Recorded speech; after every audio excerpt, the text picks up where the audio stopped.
Joining us now is Jacob Rogers, co-founder and CEO of Ultralux Health.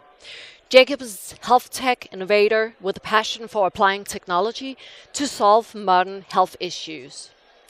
He's led research in EMF protection and launched several products, and he will share his insights on the future of health and technology. Jacob, the stage is yours. Thank you, thank you. I love the ability to be able to have this on. This is pretty cool. Who's never done this before? Yeah, same here. I've got a little bit of experience doing. Oh, can you hear?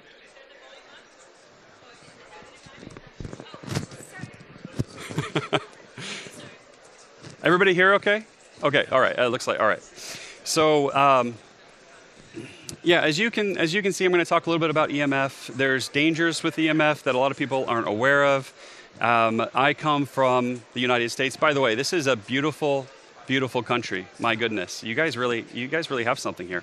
I think I've caught the weather perfectly, though. Is that true? Yeah. Okay. It did feel that way. I looked at it. I was like, oh, it's going to be so cold, and it was like, oh, it's perfect. It's literally perfect, and it has been. But my sleep is all off. I'll tell you that's true. I think it's the middle of the night right now for me, but that's fine. So EMF exposure. So here's why it matters. EMFs. Just raise a hand of who's listening right now. Who has no idea what EMFs are? You just kind of stumbled in here. Is that anybody? Okay, just a couple. And then those of you that do know what EMFs are, how many of you are you worried about it? Anyone worried? Okay, so EMFs are really, really interesting because it's not a mainstream topic. It's not something that you're going to hear in mainstream media that's going to be like, hey, these things are a problem. You're not going to hear much of that at all.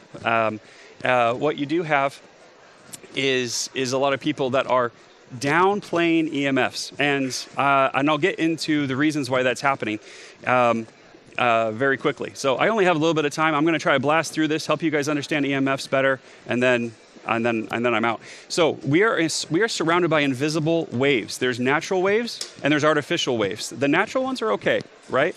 We are biologically programmed to be able to deal with those and even get some benefits from those. There's the Earth's magnetic core. There's the sun. Interestingly, you're actually able to get EMFs from each other. Did you know that your body, your brain, and your heart especially, they produce a certain amount of energy that emits EMF, electromagnetic field that is measurable. That's kind of neat, isn't it? So simply put, EMFs are areas of energy that are just electrically charged particles, objects, things like this. So they carry different amounts of energy. Ionizing, not non-ionizing. I'm going to explain a little bit about what that means. So where are the EMFs coming from? Great question. So here's common sources for EMFs. You're going to be able to just take a moment, read through that whole circle, and you'll see what is exposing you primarily to the EMFs. I was going to write in how much exposure you get from all these devices, but I think that'd probably be a little too much for everybody. So yeah, take those all in. You're getting it from all over the place. So let's talk about what it looks like. So see the long wave there. Look for the non-ionizing part. You guys find that part? And then the ionizing part. Now, typically, this is what you'll understand and hear from general sources. You're going to hear ionizing radiation is dangerous, and that is true. That is 100% true. Ionizing radiation is very, very dangerous because it actually will rip apart your electrons, turn them into ions. That destroys your DNA. If you guys have ever seen these terrible footage of people that have like bad radiation exposure and their face melts, it's just awful. That is ionizing radiation. It's very, very severe. Non-ionizing radiation is different. That's where you're going to have all the common things that I just showed you in that circle, right? Those are all non-ionizing radiation. This is just me describing it like this, but you could also call it chronic radiation, which means you're just exposed all the time, and acute radiation. The acute means it's going to kill you immediately, or it's going to kill your cells immediately. So, ladies, I don't know if you do your nails and you put them under the UV light. You guys know that? Is that a thing? Like those UV rays are killing the cells, like on your skin. Like that's ionizing radiation. It actually has enough energy in the wave that it breaks apart your cells, and your DNA actually breaks apart inside the cells. So that's maybe a little. That sounds kind of graphic, like that, doesn't it? Yeah, but it's true. That's what happens. And then your cell tries to heal it. And this is where it gets really interesting. I don't think I talk about this much for a second, but when your cells try to heal those broken DNA strands, sometimes they do it successfully and sometimes they don't. And when they don't heal successfully, you get a different type of cell, and it's called a mutation. And then you get the big cancer word there. And that's how those things go, without getting more technical. So, the ionizing radiation carries enough energy to break up the electrons. They destroy the DNA strands. So this is the first part. This is the acute ionizing. Now let me explain part 2 of this, and this is the part I really want to focus on. You're going to get oxidative stress because the ionizing process, the radiation process that ionizes it's going to ionize the water in your cells. That is going to cause oxidative stress. And oxidative stress, this is so nerdy. Hope you guys should be a nerdy audience though, right? I know, it's just like science. Now that oxidative stress is going to harm your cells in very much the same way. Now this is from a technical definition, what you're looking at right here, technical definition of the ionizing, which is just like if you put your head in a microwave, right? Like that's this type. This is the second part of what happens. Now, what you don't hear a lot about is the damage that comes from non-ionizing. That's your cell phones. That's this thing on my head and your head. Right now, it's very, very low EMF, by the way. What you have on these Bluetooth headsets are very low. So the non-ionizing, I'm going to go back a slide. So it also does this. This also happens with non-ionizing radiation. It just happens slower. Okay? So the EMFs that you're surrounded with are causing oxidative stress, which causes inflammation, which causes disease, which causes all sorts of problems. Now, look, don't just take my word for it. Here's a bunch of science. So here's a study. This is from 9 years ago. Now, this is I'll give you the too long didn't read version here, and it's pretty simple. This is a pie chart representing that last study. If you guys are not familiar, a meta-analysis, which is what that last study was, is basically the premium type of scientific research you can have, because they take other studies and then they squish them all together and then they analyze all the studies. So what this team did, they took 100 studies relating to EMF. And from those studies, they said, okay, how many people clinically were observed with increased oxidative stress? 93% of the studies. That's crazy, right? So the vast majority of all the studies of the 100 here showed that the oxidative stress was occurring. Now, this is, again, from non-ionizing radiation. So this is from all the sources I showed you, right? This is cell phone towers. This is your Wi-Fi router. This is your cell phone. This is your TV. This is your laptop. This is your microwave. This is all your smart appliances. I'm in America where everything's a smart appliance. I don't know how. I think that's kind of becoming everywhere. Europe's doing this as well, Okay, so here's another one. Just to keep this. This one, I thought this one was really cool because I actually asked my team back in Utah to make a visual of this yesterday. So this is showing that people that live within 300 meters of a cell phone tower are getting really, really bad effects. So what you have here is, okay, so you guys see the little houses, the little black, that's what that is. Those little black things are little houses. So people that lived within 100 meters of a radio tower had all of those little problems. If you can't see that, memory loss, depression, dizziness, irritability, those things were at a huge increase that when they were within 100 meters. When they get to 200 meters, it's a little less. 300 meters, a little less. But everyone in 100 meters had, all 7 all 7 of those. And the further they were, the less reported symptoms there were from the radio tower, or the cell tower. The cell tower is technically, it's called RF EMF, radio frequency electromagnetic fields. So radio frequency EMF. That's the most common type that you'll see. So who else thinks this is a problem? This is a little joke I did for myself, saying who, because it's the World Health Organization. So this is pretty old now.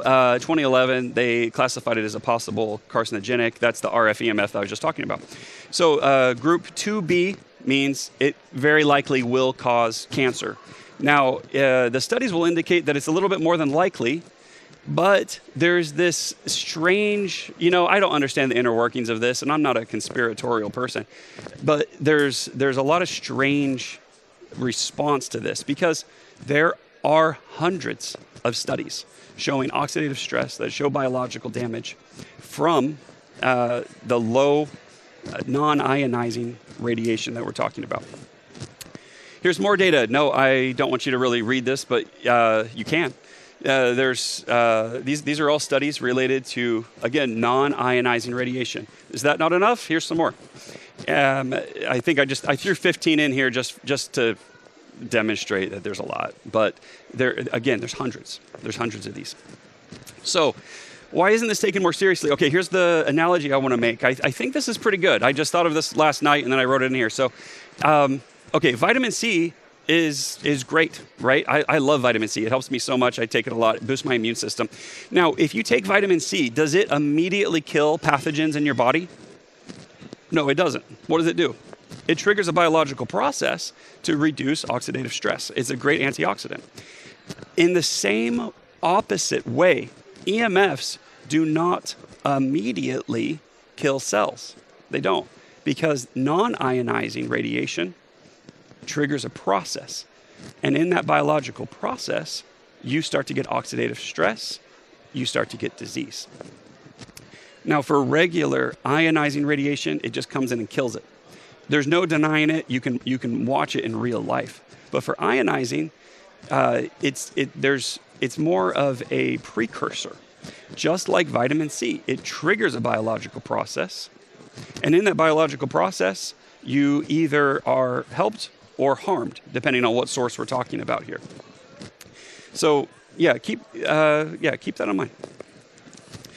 So that leads us to this point, right? What is it that you do now? Now that you know about how bad this is. I'm sorry to be the bearer of bad news about this, but it seems like a lot of you guys already knew. Let me go back and talk about these. Okay, so here's some natural things that you can do. I'm in the wrong one.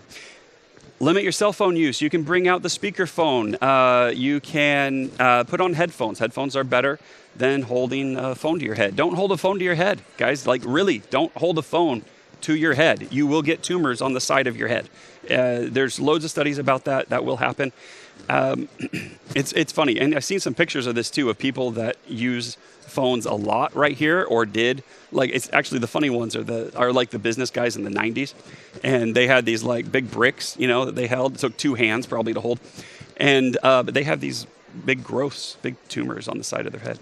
So turn off the devices, turn off Wi-Fi routers, get distance between these EMF emitting devices and yourself.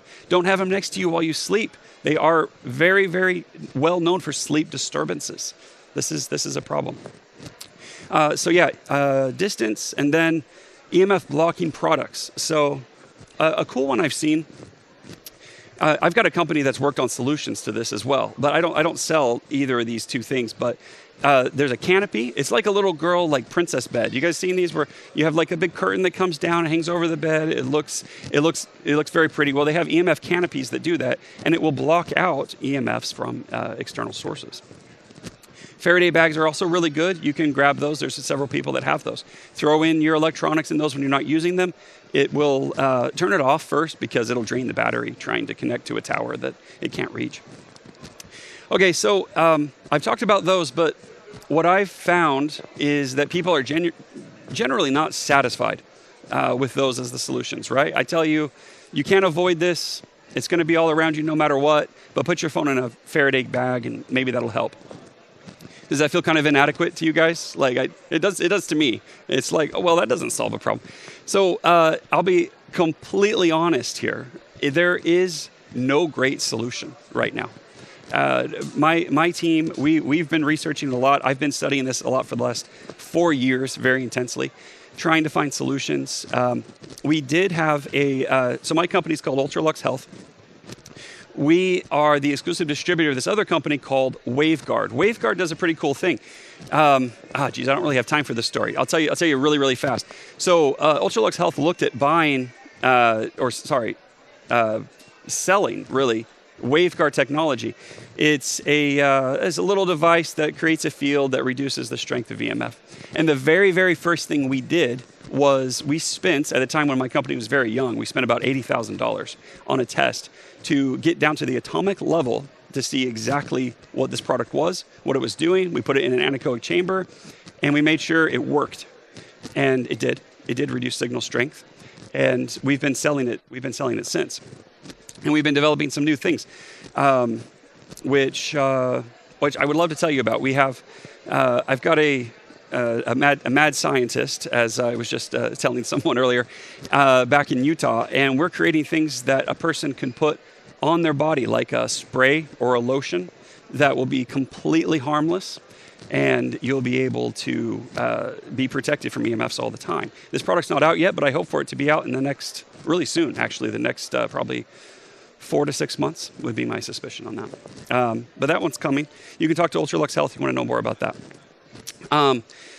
We have a educational webinar that's available. If you guys want to know more, I know this was lightning speed. And sorry, I'm like talking fast just for that just because of that. But if you guys would like to learn more about EMF, like the problems, more solutions, things like that, this is an educational webinar. 90% of it is just talking about the problem and how to take preventative action. So yeah, scan that if you want, and come sign up. Just put your email in there and we'll reach out to you. So yeah, that's it. Do I have time for questions? You have a couple of minutes for questions. Yes, and there are already some there. Okay. We have a micro. Yes, Jonathan, he's there. Hi. Hi there. Thank you for a very informative talk. I'm just wondering, because in Denmark, at least, you see these very small stickers you can put on your electronic devices being sold as EMF protection. What is your take on that? Okay, so I purposefully did not bring them up because I have nothing nice to say. My experience with them is that it's kind of it's a misnomer. The stickers usually, if not exclusively, claim to be harmonizers. Harmonizers do not directly engage with an EMF field. Harmonizers are built by their own description to create a good energy. And now that can be true, and that can be totally fine. And I haven't researched that. I'm not going to diminish that. However, as far as its ability to interact directly with an EMF field, there is no evidence that it does that. So I don't see them as a viable solution. I see them as a population's desperate need to try and solve a problem that they can't solve, and so they're using these stickers. That's my take. I have researched them a lot. I've bought all of them. I've looked at all of them. You can buy them in China for like 80 cents. So it's not, anyway, yeah. Another question? I'm curious about what is your take on using vitamins and alternative things to strengthen your own magnetic field in order to protect yourself? No, that's great. Boosting your immune system, your own biological systems to help counteract is really the best thing you can do right now. Right? You can reduce exposure, you can shield yourself, but yeah, increasing your immune system, because it really is the oxidative stress, and there are answers to that. There's a lot of really good solutions to oxidative stress. Hydrogen gas, if you're not familiar, great antioxidant. Look into that one. That's a good one. Other questions? That's one more, a short one.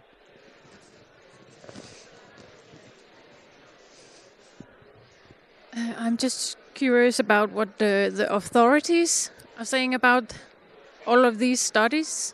How come they're not doing anything about it? You know, Europe's a little bit better than the United States. Only a little. Belgium, I think, prohibited cell phones in elementary schools, or Wi-Fi even just that. And France has some regulation on it as well. But the reality is that none of us want to part with our electronic devices. And so when a person comes out and says, hey, these things could be killing us, you're like, I'm addicted to this thing. I want this thing. And that's what's made it really, really hard, is the authorities are very slow on this. It's a lot of the cell phone companies. It's a lot of major media that's actually paying for studies on EMFs that show, hey, guys, it's not so bad. And they're showing that because they're focusing on the ionizing radiation. And they're saying it's not doing that. It doesn't immediately kill cells. Everything's fine. And there are studies like that too. But the people that focus on the long-term damage are like, everything's not fine. It's clearly harming people. So there's regulation needs to improve. It's really abysmal, actually, right now. I don't have a good answer. It's just bad. Yeah, sorry. No, I don't have anything better to say. It's okay, Jacob. If people have more questions, where can they find you today? I'm at the Ultralux booth. I'm just right around the corner right here on the main thing. So come by, say hi. Okay, super. Thank you very much. Yep. Let's give him a hand.